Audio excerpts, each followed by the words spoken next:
The last section of the museum is Speed. It is a place in which the atmosphere, the noise of the races penetrate into the museum. These sections display the victories, the heroes behind the wheel, the legendary challenges, but also the sportness, performance and driving pleasure. It is a place in which all the cars are red, Alfa Red. A Legend is Born tells the story of the great feats of this brand until the Second World War. An adventure that began with the victory of Ugo Sivocci's RL at the Targa Florio in 1923, and which saw the debut of the symbol of the four-leaf clover. In 1925, the GP Tipo P2 won the first World Championship for Grand Prix vehicles. It was a revolutionary car, which launched the era of Vittorio Jano. 2 liters, 8-cylinder, and for the first time a volumetric compressor. A technology that would make Alfa Romeo great in the 30s. The legendary P3 that saw Nuvolari star in his biggest endeavors. Then the AC2900B Speciale Le Mans, one of the museum's masterpieces.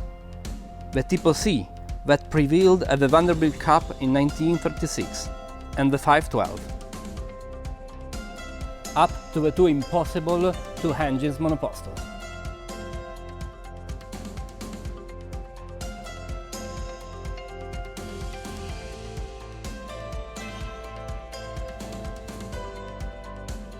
Before he became the Drake, Enzo Ferrari debuted as an Alfa Romeo driver in 1920. In 1929, he founded the Scuderia Ferrari, that soon became the Alfa Romeo's official racing department. That period brought Alfa many victories, but also extraordinary cars, which displayed the Alfa Romeo emblem on the bonnet and the prancing horse of Ferrari on the side. There were also outstanding vehicles, like the Bimotore, 2-engine, 1 engine in the front and 1 in the rear, for an overall power of 540 horsepower, and a speed record that Tazio Nuvolari set on the Firenze-Mare highway at over 350 km/h.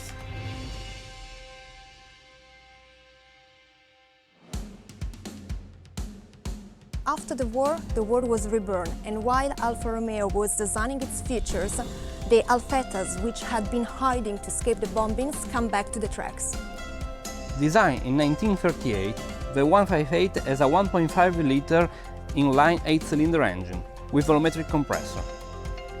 In the beginning, it had 185 horsepower, but when the first F1 World Championship started in 1950, it has already reached 350 horsepower.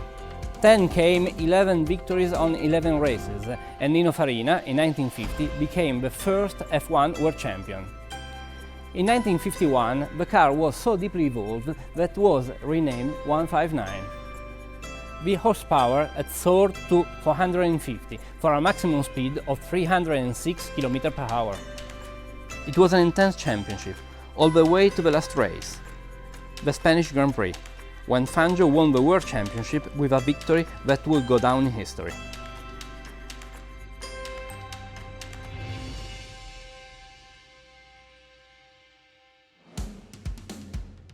In the 60s, Alfa Romeo returned to the races with Carlo Chitti's Auto Delta, and the Tipo 33s returned to the Sport Championship.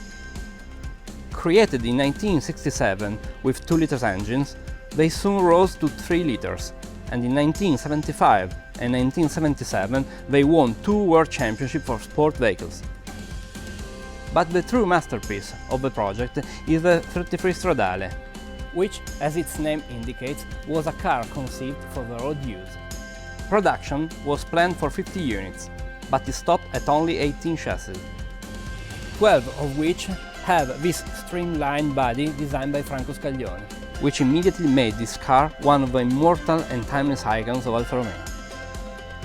It is a time in which different categories, cars, championships succeed each other.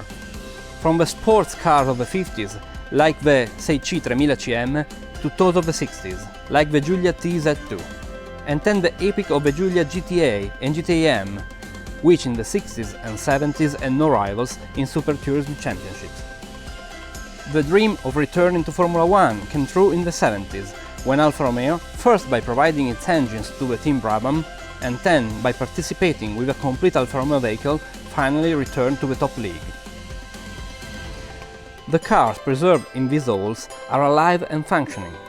A mechanical workshop maintains them regularly, and a small internal track allows them to stretch their legs every once in a while and drive a few laps to remain strong and alive.